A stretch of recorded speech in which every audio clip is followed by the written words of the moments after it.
Hello everyone, and welcome back to Normal Guy Games. So this time around, we've got some more indie stuff. We've got Violent Dark. My box just came in not too long ago from Blacksite Studios, and we're going to give this a shot.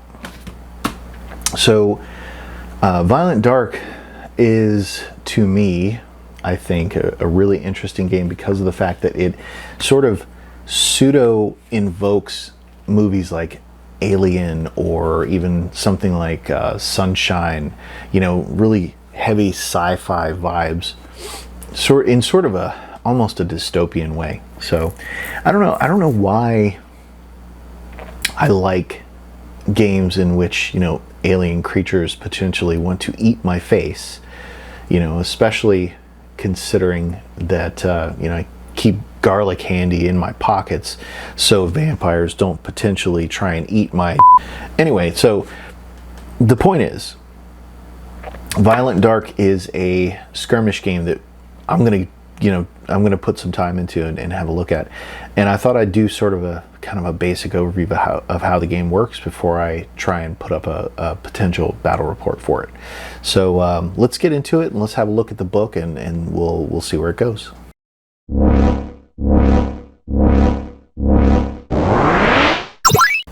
Violent Dark, a tabletop miniatures game of interstellar horror by Matt Burns. Now this is, of course, made by by Blacksite Studios. They're the same guys that have done Don't Look Back, several other games actually, Hametsu, all that.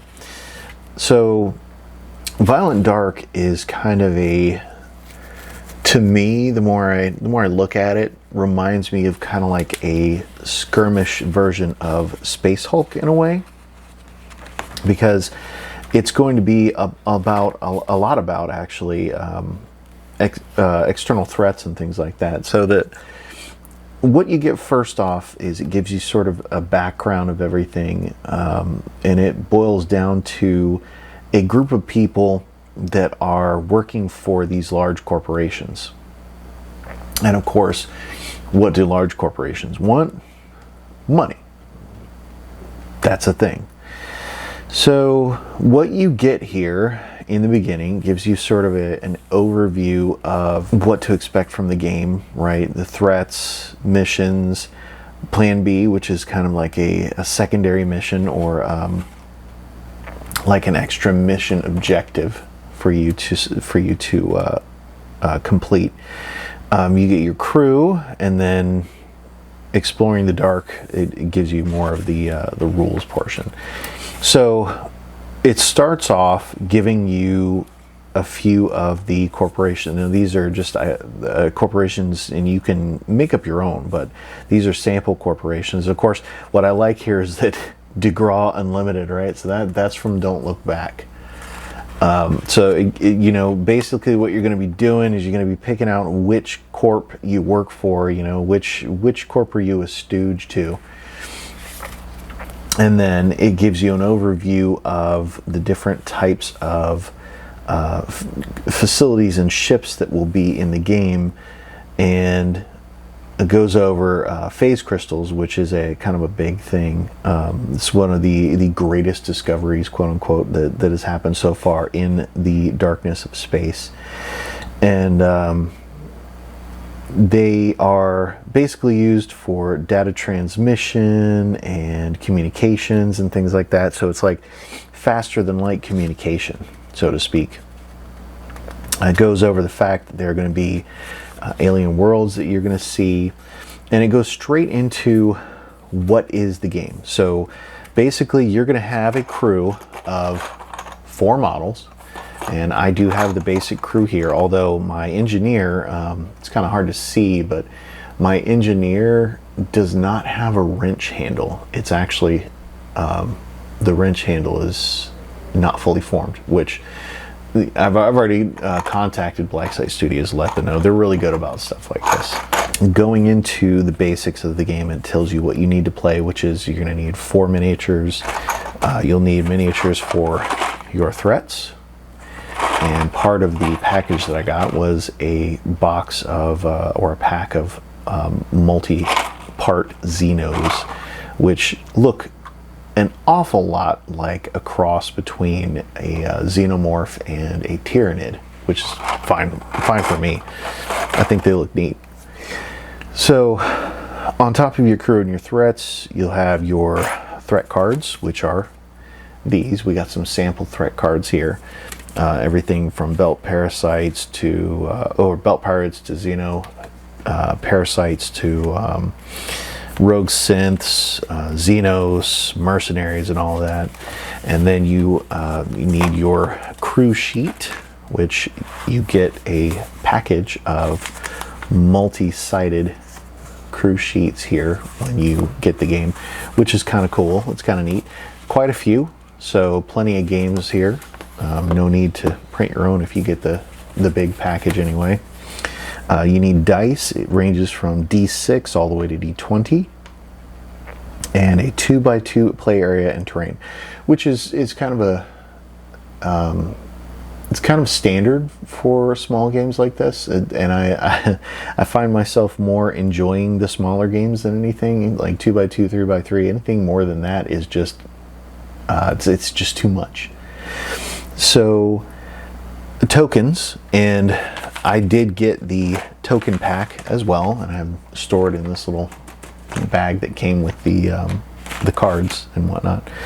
And then it gives you a list of what tokens you'll need, and it goes into the basics of here are the game turns. Now, what's a little bit different here, right? Once you go over the concepts, the basic concepts and all that, it actually gives you like a brief overview of the rules, and then it goes straight into choosing your threat even before you get your crew.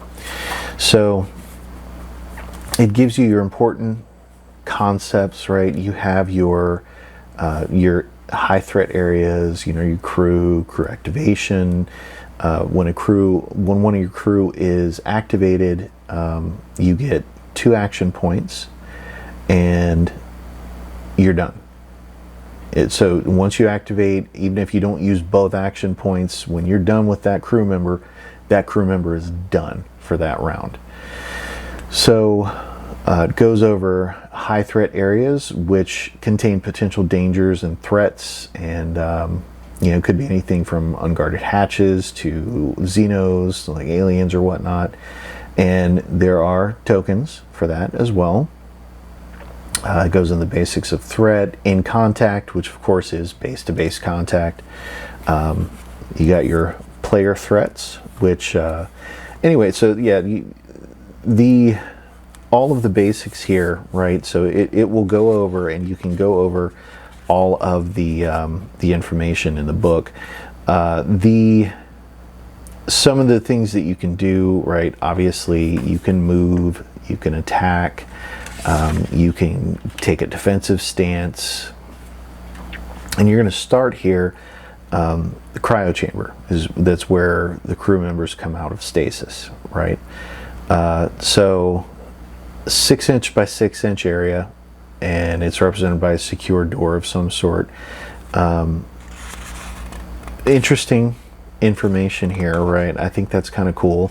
So right, if you drop onto like a alien planet, you have like a drop pod, right? Or it could be part of the planet side, like the facilities or whatnot. This is really cool. It gives you the basics of line of sight. Okay, so it gives you your view arc, right, which is kind of cool. You have it's a 90-degree field of view, so it's not 180, it's not 360, it's you literally have a 90-degree angle. And of course that would be something that would be easy to paint on your bases or to mark off in some way. It gives you the rules for movement and measuring, and it's going to go basically from end of base to end of base. And also it states here, this is something to remember for when you're playing, is that changing a stationary model's facing, like if you're going to take your model, and I'm just going to use an example here of this Harlequin that I'm going to be working on soon, right? If you want to turn around, right, okay, that is a move action. So that's not just something you can do. So there's different environments as we went over, right? There's your facility play, which is you'll be in some sort of facility, whether it's a ship or a structure or a building or whatnot. You get your planet side play, which is going to be an alien terrain of some sort, right? The surface of a planet, a cave, a hive, whatever the case may be.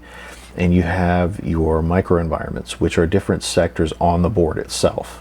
So each of those sectors could potentially have their own hazards and whatnot, and that's something that you will generate as you go. So the different sectors, so you define these as you go, and it gives you examples here. If you look at, like, you have your sector here, which is part of what looks like the top of a building. Sector 3, and then Sector 2 is this corridor here, and then 5 is this quadrant of the board, 4 being this quadrant, and then Sector 1 is going to be this large area here, which is probably on top of a building as well. Now, where the crew comes out of stasis, it could be Sector 1, it could be traveling in Sector 5 or 4, who knows. But so those are player defined areas, so you will choose those sectors as you're setting up the game. Skill checks. So the basics of this is your die is your skill, which is very similar to the role-playing game Savage Worlds.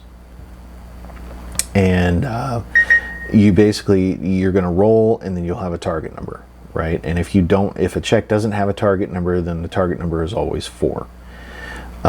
There are rules and abilities that can increase your skill die by 1, or even give you a bonus to your roll. So your skill die never goes above D12 plus 1, right? And it can range from D6 minus 2 all the way up to D12 plus 1. Now, the modifiers here, it says that positive or negative modifiers, would be they're indicated in brackets or as a plus or whatnot, and it's always applied after the skill die is modified and rolled, right? So it would be, if you have something that takes your D10 to a D12, you roll it and then you add your skill, your plus. Opposed skill checks, right? So ranged attack versus a pirate, you roll the pirate's defense. So we have belt pirates here, and it gives all of their stats here, just like it would for your player characters, your crew. And it has all the information on their body, their defense, which is here, right? So they're a D6 plus 1. It gives special rules for them, and it gives their the max threats and the threat level of medium, and it even gives like an AI type. Okay, what are they going to do? Their priority is to target the closest crew model to them. Easy enough.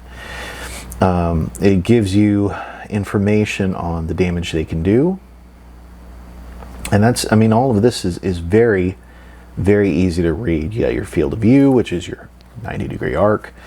You got how much they can move, their melee combat, all of this stuff here. It's all laid out on the cards.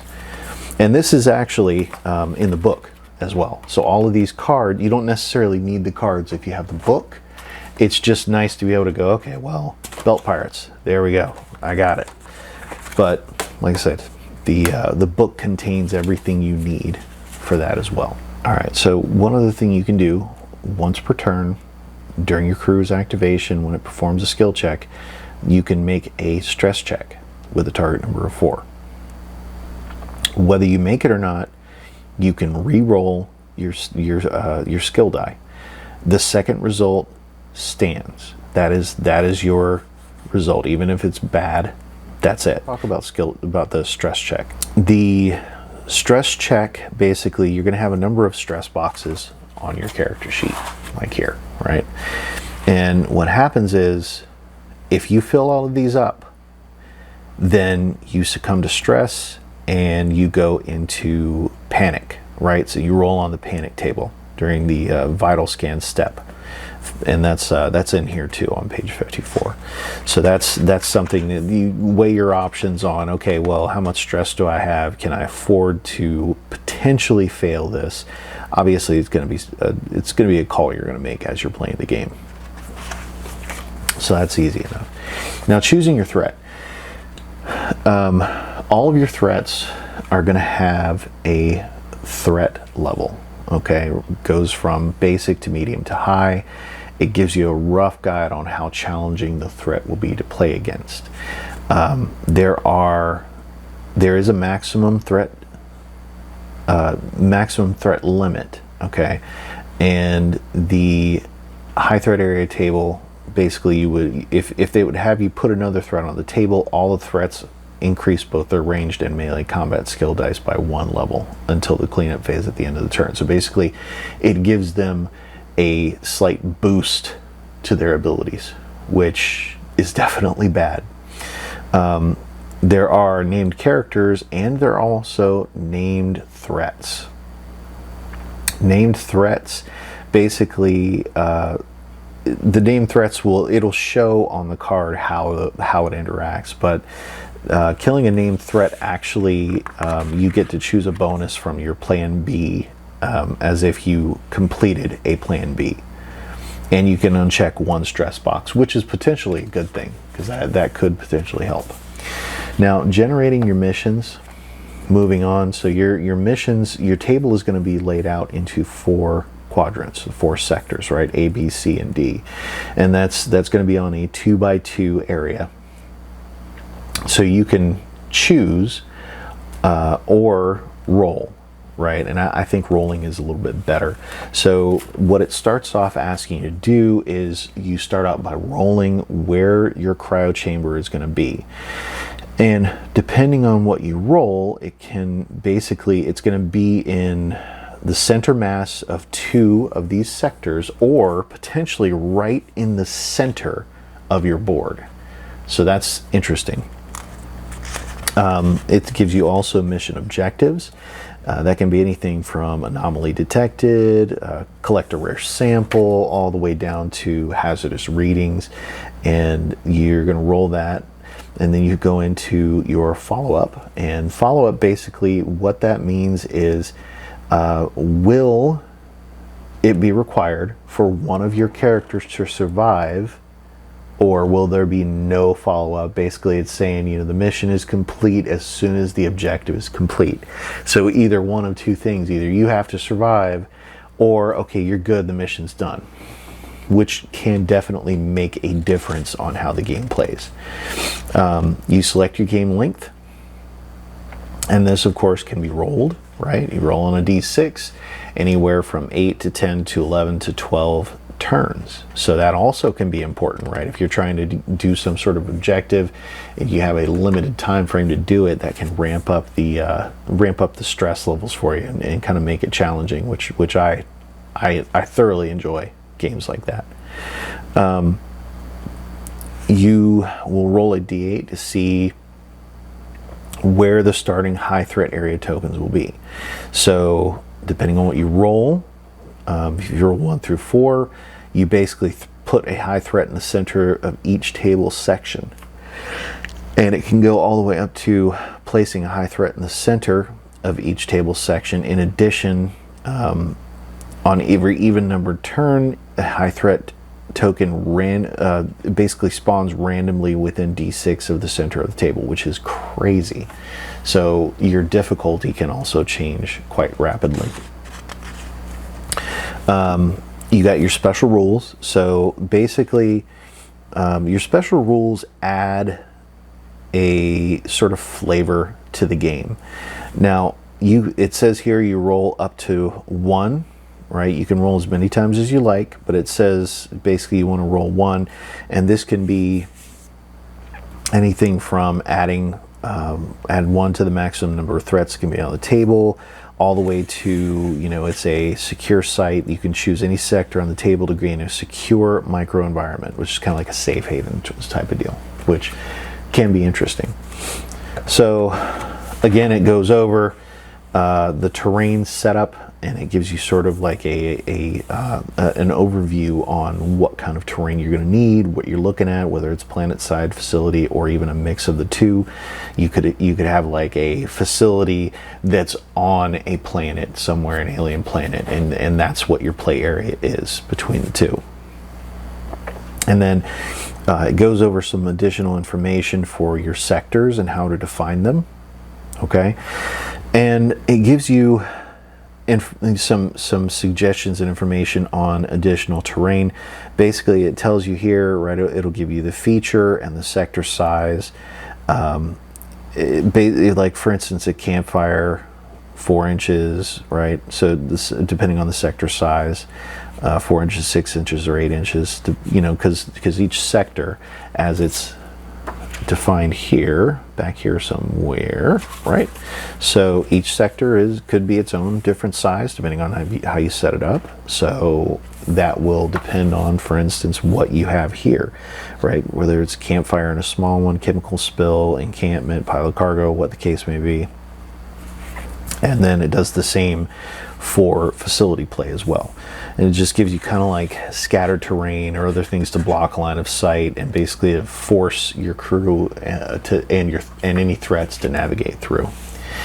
It gives you a listing of micro environments, whether it's facility or planet side, and this you'll have your tokens, right? And your tokens will allow you to mark this down. Okay, so rolling on here, you're going to roll a d20, and like 1 through 5 is normal lighting, there's no effect, and it can go up to contaminated, which each time a crew model ends a move in the sector, they take d6 damage, which is not good, right? That could be radiation, it could be some sort of toxic chemical, whatever the case may be.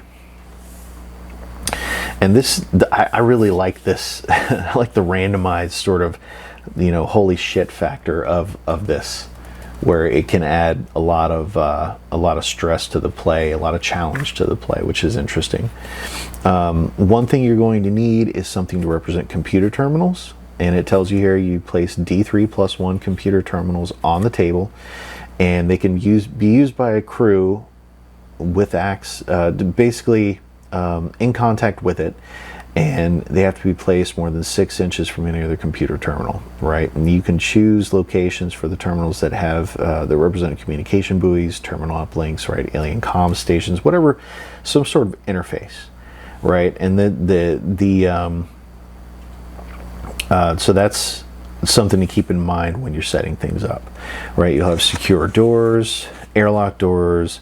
One thing I think is interesting, if basically a door or an airlock closes and is in contact with the crew or a threat's base, the model is immediately killed no matter how much body it has. So, right, so a secure door and airlock, you could potentially close it on a threat, or vice versa. It could be accidentally closed on you and it just takes you out right there. There are options for multi-level play areas, which is interesting for me because I do have some Zone Mortalis terrain that I plan on possibly using to play this game, and it does have multi-level terrain that you can use, which is kind of cool. Alright, so Plan B.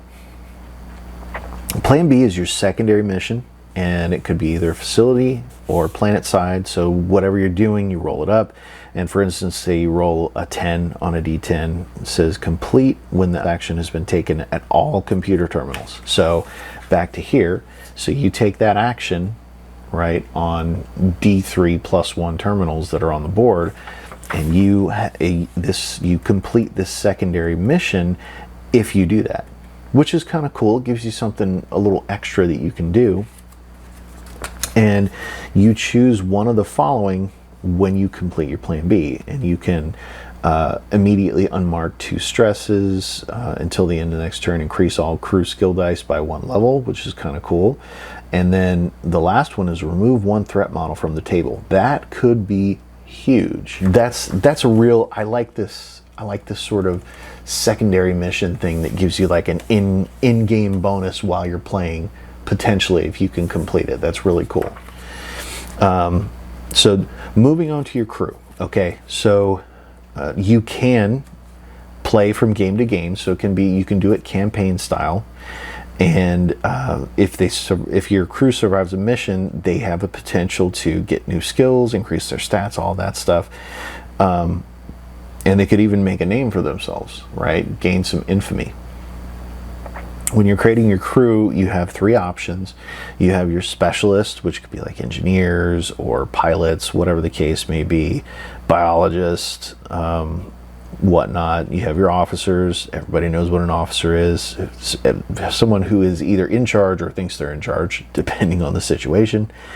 And you have your military and mercenaries, which obviously those are your grunts, your main fighters of the crew.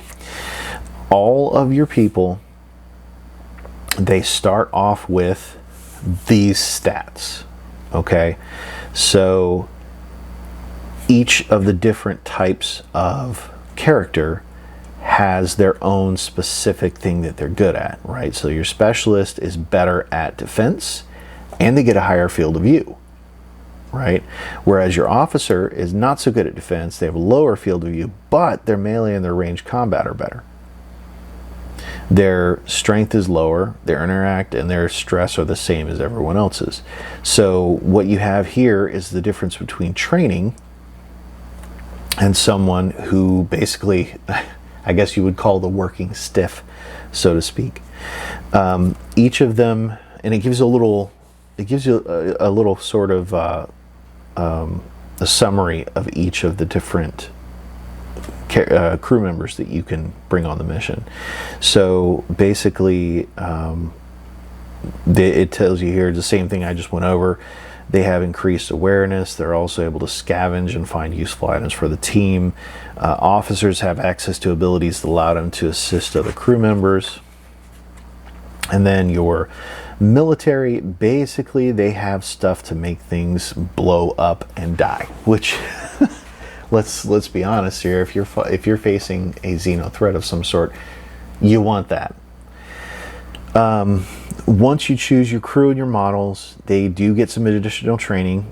Basically, you get additional training up to +1 for melee combat, ranged combat, interact, strength, or stress value, and this is a +1 modifier to the skill die roll, not an increase to the die itself, right? So you're basically going to assign a +1 to one of those stats that they have, right? So if your military crew member, right, is really good at ranged combat, you add a +1 to that D10 you roll. A little bit of customization there. And then you're also going to make 2 choices from the items and abilities entry on the tables that are back here. Now, your items and your abilities, you have your general, right? So this is anything from like being a synth. So it increases their field of view in their body. So you could, as an officer, take this and it would up your body. It would also give you a bigger field of view. Basically, each of these tables gives you a little bit of something, right? Whether it's, for the officers, allowing you to make the crew automatically pass stress checks, or in the case of, for instance, the specialists, right? Specialist, you could have like a medic where they can triage, they can minus stress from different crew members, right? And then you move on to, for instance, your military, right? They could have body armor and assault rifle. So there's a lot of customization options that you get. So even though your stat blocks here are going to be a certain set of values, you do have the ability to add things onto that to make them a little more custom. Now, it gives you here a table for rolling up which corp you're going to be working for. Basically, whatever bonus you get for being under that corporation. For instance, DeGraw Unlimited, it says here, with better comms and HUDs, the crew can adapt to extreme situations more effectively. Crew may use the support action on crew models in adjacent sectors. which is kind of interesting. So each of them has their own particular bonus, so to speak. You do have the ability to have a named crew. You can only have one named crew in addition to 3 other crew members. If named crew survives a mission, they do not gain any reputation because they already have a name for themselves.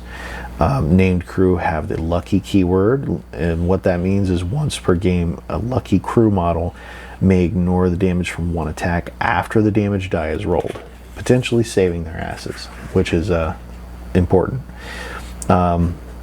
The flip side of that is if your named crew model is killed, all remaining crew models immediately make a stress check, which, you know, it makes sense. So it moves on to tell you what the basic rules are, and it gives you how you make your skill checks, your target numbers, right? So skill checks begin with a target number of 4 unless otherwise said, and it goes without saying the better skill die that your character uses, more likely they're going to succeed, right? It gives you information on opposed skill checks. So that's going to be die versus die, right? So opposing, for instance, ranged attack versus defense skill die, right? So they both roll. The defense skill die then becomes the target number for the ranged attack. Easy enough. You have your critical success and failure. The maximum die roll, for instance 6 on a d6, is a critical success and adds to the value of the skill die, right? The critical failures is a natural 1. So anytime you roll the bottom of the die, it is considered a critical failure, and the critical, basically it invokes a stress test, right? So then you could potentially have to mark another box of stress on your sheet. There are additional effects that can happen with critical successes and failures, which is, you know, I mean, interesting situational issues that can pop up. So moving on to melee combat. Now, melee combat, of course, is going to be your combat skill die versus the target's defense skill die. Easy enough, we went over that. There are some modifiers that can happen, right? Whether, for instance, you're blindsided, okay, which is you basically have bonuses depending on how that works, right? So if you come into melee and you are, for instance, outside of the target's field of view, you gain bonuses. +1 to its skill check, +2 to damage. Target makes immediate stress test if able. And then after it's resolved, the target turns to face you, which is interesting. So for critical successes on melee, you roll the damage dice twice and choose the best result, or if the attacking model is a crew model, it may change to or from defensive stance, which an interesting couple of, you know, modifiers that you can do. I'm guessing most people would be ready to just, you know, do some extra damage. Critical failure is the same. So one of 2 situations. If a threat rolls a critical failure, the target may uncheck one of its stress boxes. If crew does a critical failure, mark the crew model with a defensive stance token. Interesting enough. So without a melee weapon, of course, you use your strength, and that's going to be fist and kicks. And it says here, for fist and kicks, you roll your strength die twice, choose the lowest result because you are not attacking with an actual melee weapon. Easy enough. There are additional melee modifiers that it goes over here. Dark environment is -1 to the attacker skill check. Flickering lights, -1 to skill check. Well-lit environment, +2 to the skill check. Attacking a model that has taken the aim action during this. The attacking model has taken the aim action during this activation, increases the attacker's skill die by 1. Oh, that's pretty big. That's big. So if you aim, this is melee combat. I'm sure it's the same for ranged combat, but if you aim, it increases your skill die by 1. Now, ranged combat, it's the same thing here. It's going to be your ranged combat skill check versus the defensive skill check. There are ranges, which is important. and that's going to be listed on the cards, on the threat cards or whatnot. And you have the same bonuses for being ranged blindsided, along with having critical success additional effects and critical fail additional effects. It is very similar. Basically, it's either damage twice, or the attacking model, if it's crew, it can change its stance, which is very, it's very consistent. That's good. The same thing with rolling a critical failure, either the target unchecking a stress box, or if the crew rolls the critical failure, you mark the crew model with a defensive stance token. It moves on to also ranged attacks while in contact. So if you're in contact with an enemy model, you cannot make a ranged attack unless the weapon they're using is a pistol, right? So it's similar to Kill Team, almost. You can use pistols in melee combat. Or Necromunda. I'm sorry, Necromunda. So yeah, Necromunda is that way. My apologies. So anyone with a pistol may take the melee combat action using their ranged combat skill die, which could be, of course, as things go, it could be big for someone, right? So if you have someone that's really good at ranged combat, would behoove you to have them take a pistol, right? If someone moves into their line of sight, into their AOR, right, their threat area, and tries to engage them in melee, they can use that pistol to get some melee damage off. Threats, it says here, unless otherwise stated, threats can make ranged attacks while they're in contact with a crew model. How and when the threat uses a ranged attack will be described on their threat card. And of course, as true to form, all of the information is here. So you got your melee combat, right? This is the pirate weaponry. Each of these, it tells you what they will do. It tells you, what their attacks are. So that this is easy enough to suss out. Volume of fire, right? So volume of fire allows models to make range attacks more potent by raining down automatic fire. So basically they spray and pray. When a crew or a threat model makes a ranged combat skill check, they may use volume of fire. Before the skill check, that you have to make a stress test. Whether it's successful or not, the model will add D10 damage to the attack. So spray and pray gets extra damage, which is kind of interesting.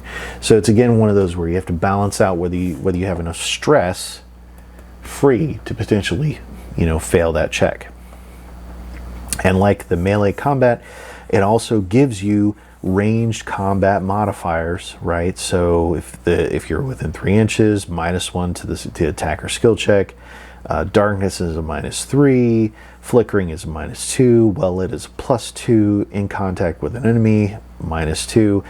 If you took the aim action, increases the skill die by +1, which is kind of neat. Okay, so dealing damage.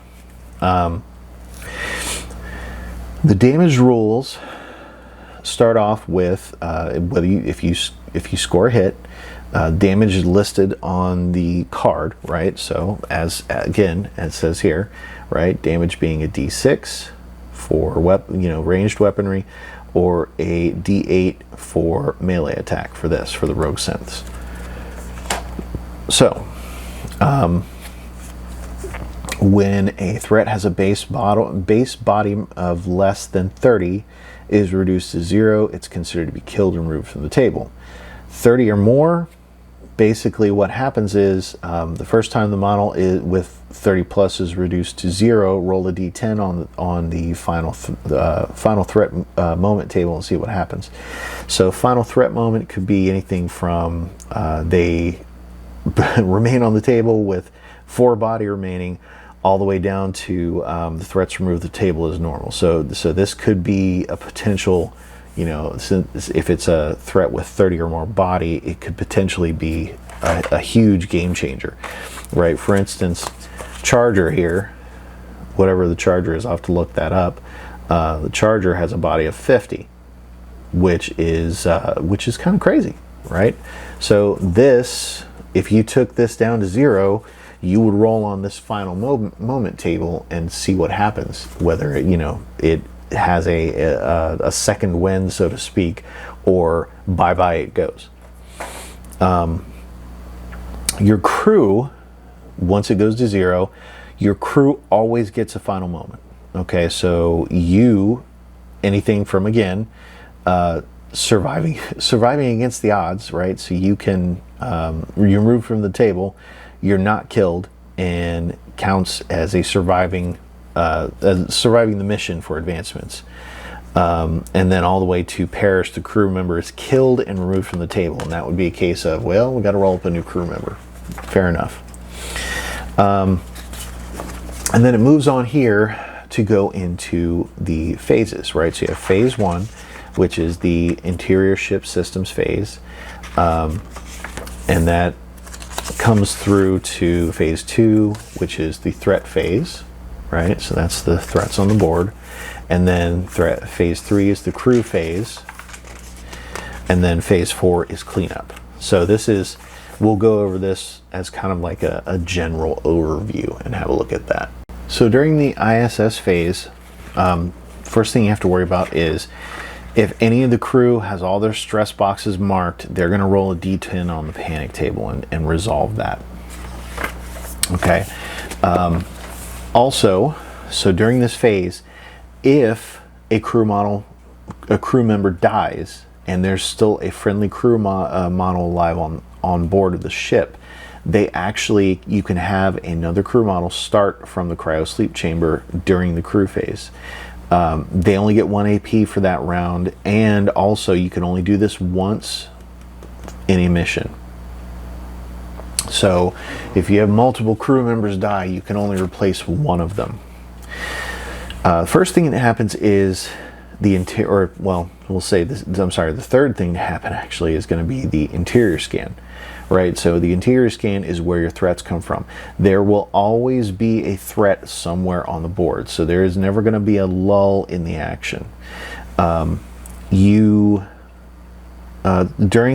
the second turn of the game, high threat may not move into the cryo sleep chamber. It basically stops just outside of out of the chamber, and that's during the second turn of the game. If the last high threat area token on the table would be rolled and there's not a threat model, you go straight over to this table 2 to 3, which basically puts another threat on the board. So as I said, there's always going to be something breathing down your neck. If a crew model activates within 2 inches of an HTA, they must choose to either lose 1 AP or take a stress check. And the target number for that is target number 3 instead of target number 4, regardless of how many stress boxes you have checked. Again, here it goes over the max threat. So as we saw earlier, max threats on this, and this is Charger, and this thing looks nasty, but it has a max threat of 1, okay, and the high threat level. And what that means is if another threat would go on the board, it's going to buff this character up. So it takes their melee and ranged combat dice up 1. Now, as it says here, this can only happen once per turn, right? And you have your high threat area tables here that tells you what happens when you spawn a high threat area. So moving on to phase 2, this is the threat phase, okay? So as the crew's stress and challenges increase, it's going to hamper their ability to stay focused basically under the mounting pressure. To find out what the mounting pressure is, you take the total crew's stress, right? Total number of boxes among the crew, and you compare it to the total stress table here, right? So 0 to 4, you're good.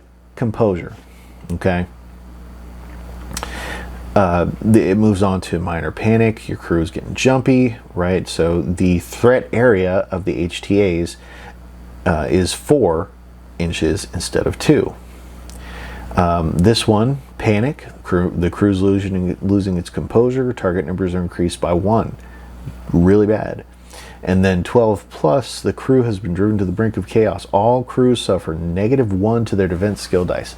That is awful. Hope you never get there, but it will happen at some point, I'm sure. So you're going to move your threats, and that's, again, on your threat cards. It shows you in here what their movement is. Okay. And it gives you the basic overview of what they're going to do with it. First they move, then they make their attack. Basically, if none of the crew matches the priority, it always moves towards the closest crew model. In this particular instance, obviously, that's what this one's going to do anyway. It's going to move to the closest crew model. Now, some may have special situations and whatnot that affect their movement and affect their attacks or whatnot. So, for instance, the rogue sense the closest crew model not already in contact with a threat. So it's going to go for the next best target that's not engaged. So each of them is going to have their own kind of set of rules that they're going to follow. Basically, and the next piece here is making attacks. Okay, so it shows you what the priority is for the attacks, whether it's priority 1, 2, or 3. So the first thing it's going to try and do is this, right? And if for instance, the charger, it's already done this and it's in contact with someone, it's going to go here to 2, right? And then again, 3. So it shows you what order these actions are going to go in. And then your last phase, so your phase 3, it's not the last phase, because the last phase is cleanup, but phase 3 is going to be your crew phase. Now again, as we went over earlier, you have 2 action points to spend when your crew activates, and these are, you get some basic rules and overviews. You get your actions you can do. You have some free actions, right? You have your general actions, whether it be to move, pull away, shove, aim. We went over aim, right? Making a ranged or a melee attack. There are individual special actions for officers, military, and specialists. So each of them are going to have their own special set of actions that they can potentially do. Now, the basics of the crew phase, obviously, part 1 here is you're going to activate your crew and take actions. Now, you get to choose what order you're activating. Okay, so it's best to kind of collaborate, whether you're doing solo, if you're playing with other people, you can make a decision on who's going first and why. So it tells you here, 2 action points. Basically, a crew member can give up its turn to immediately uncheck 1 stress box and or remove defensive stance. That is kind of important, okay, because the crew is only going to have so many stress boxes, and it would, I'm sure it would benefit you if the stress levels start ramping up here to try and knock some stress off if you can afford it. Again, that's something you'll have to decide as you're going through the crew phase. So it moves on to talk about high threat areas in the crew. Basically, when the model activates within 2 inches of an HTA, they have to choose either lose 1 AP or make a stress check at target number 3. Now, of course, if the stress levels go up, again, that threat level becomes 4 inches instead of 2. So that's something to keep in mind and keep aware of. Your stress checks. All right, once per turn, you can make a stress check to re-roll, and that was gone over elsewhere in the front of the book there. And you can also push a skill check by making a stress check. If it's passed, the crew model may add a D6 to the skill check. If the stress check fails, you're just out of luck and it doesn't work. So that's kind of an either-or situation, whether you want to boost your roll or if you want to re-roll, right? If you want a better chance of success, that second stress check that you can do might be a thing. You get 1 free action. per activation. Okay, so you can't take multiple free actions. Each of, as we went over, each of them have their own special actions, and then you move on to phase 4, which is the cleanup phase. Now, it first tells you, if there's any special rules or temporary effects, they end or begin, and then it goes on to the mission parameters. You check to see if they've completed the mission. Once the above is done, you move on and you go back to the start of phase 1. So that's pretty simple. That's pretty easy. Your optional rules, you basically, if you're doing like a campaign, it can add some flavor, so to speak. So at the end of the mission, basically, the players will see how the threat evolves. Each adaptation a threat gains becomes a permanent bonus that will be present in each subsequent game, which is big. That's huge, right? So if the crew failed on their previous mission, subtract 1 from the D10 roll. If the crew's successful, right, add 1 to the D10 roll. Threat player may, if there's a threat player, now you can have someone rolling as the threat, they may re-roll 2 times on the table and choose 1. If able, the threat player must choose an adaptation the threat does not already have. So, and if you roll the same adaptation, you roll again. If the threat already has what you rolled again, the threat just gains 2 body. And this is just like changes to the threat rules. Another optional rule is reputation points. Reputation points basically are, it's how infamous your crew is. You can spend those reputation points to increase your crew's abilities, just like, sort of like XP, right? So, for instance, if you spend 3 reputation points, the crew gains an additional ability from any starting crew specialty. Any of them. So you could potentially have a specialist, for instance, that has an officer ability, which is kind of cool. That's kind of game changing. Crew models can only take each item and ability once, so you can't double up and have 15 grenades or down the line or whatnot. It goes on to tell you what happens when a named crew member is killed. Basically, they cannot be used for the rest of the continuing presence. Okay, so going over the continued presence here. The piece that I missed is this last paragraph on choosing a threat. So if you want to play a series of games, you play a continued presence, which is the same threat, and it grows over each round, which is where the optional rules back here come in, right? So the continuing presence, playing through a continuing presence, that's it's kind of hard to miss, but I missed it anyway, is what's going to trigger this. So basically, you choose your particular scenario. For instance, like this, your Xeno X12, which is going to be some sort of alien creature, I'm guessing.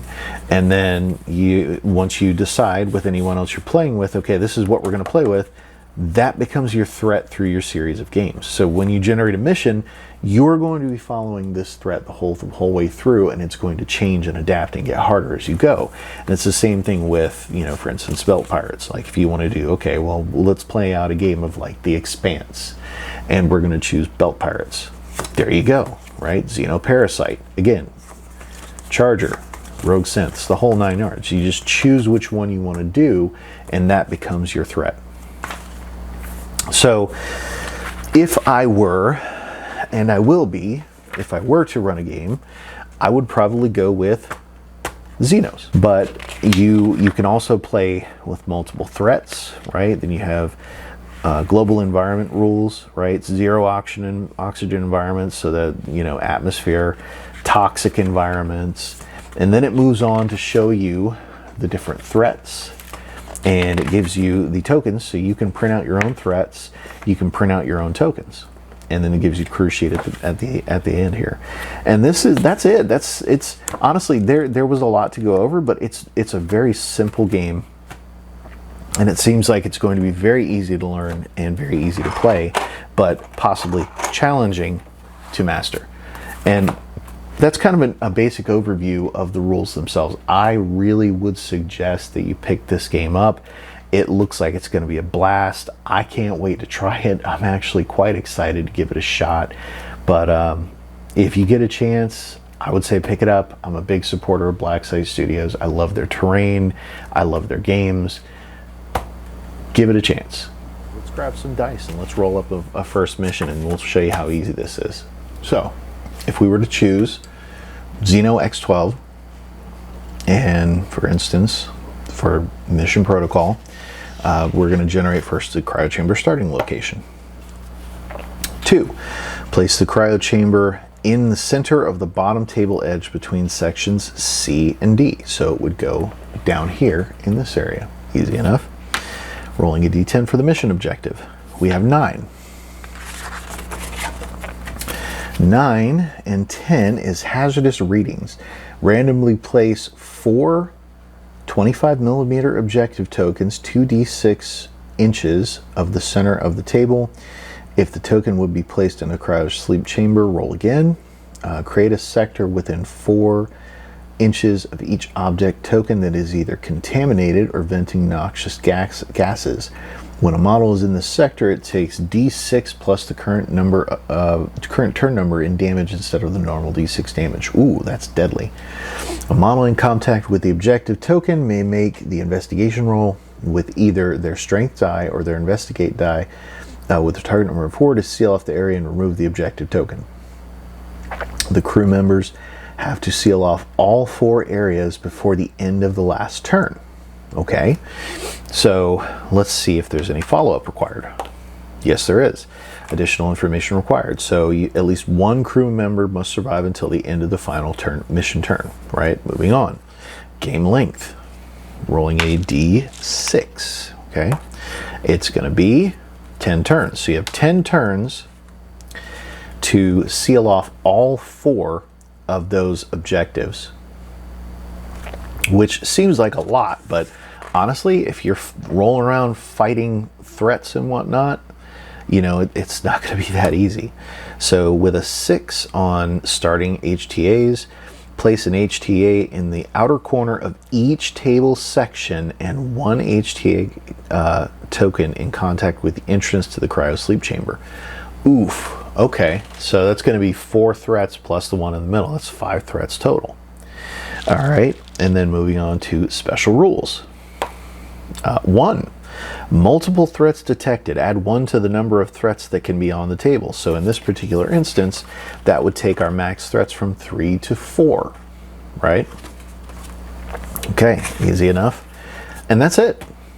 I've set up the entire mission. I mean, it's that simple, and it's going to be random every time, and you got your different, you know, modifiers and your terrain. And for instance, your plan B. So let's see what plan B would. Let's say the first one's going to be a facility. Okay, so my plan B is 10.